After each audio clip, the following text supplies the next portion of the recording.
narrative was on faulty, shoddy intelligence.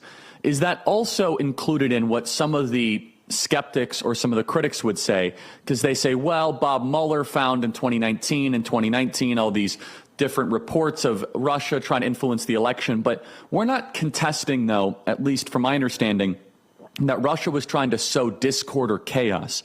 I think that's well received and well accepted. What is the contention here is that there is no evidence. In fact, there's evidence to the contrary that Russia was doing any of it to help Donald Trump. And even beyond that, Brennan went on to say that Adam Schiff went on to say it, Brennan alluded to it, that Trump did it in collusion with the Russian government. Can you speak to this? Because in some ways, the media is being very crafty. So, for example, the media would say, well, there's a 2017 intelligence community assessment supported by bipartisan Senate intelligence that says that Russia did interfere with the election. And some people would say that, well, there was a 2019 report that says Russia did interfere with the election. You're not debating that. You're not contending that. You're saying, but they were not interfering to help Trump. Can you please elaborate on that and push back on some of the criticism?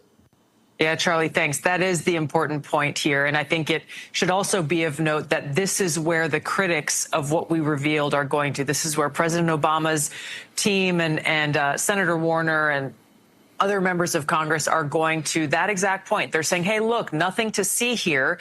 Everybody knows and agrees that Russia tried to meddle in the 2016 election.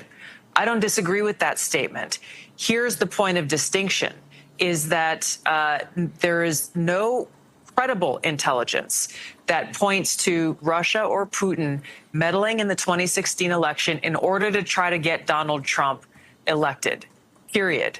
And I think one of the most significant pieces of evidence that was revealed in that report we released yesterday is the fact that Russia claimed to have very, very damaging information, high-level DNC emails relating specifically to Hillary Clinton's physical and mental health, and DNC leaders questioning whether or not, if elected, she would even be capable of carrying out the duties of the presidency. Russia had this. If they wanted to swing the election for Donald Trump, they would have released it in September, October of 2016, at a pivotal time to swing momentum into Donald Trump's direction and damage Hillary Clinton's campaign. They did not do that deliberately.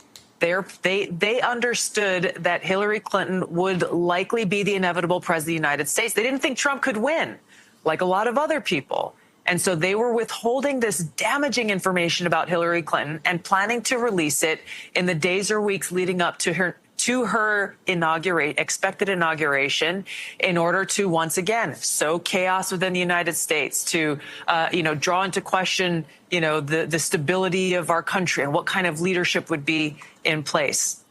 This cuts to the core of the problem with the January 2017 President Obama ordered manufactured intelligence document.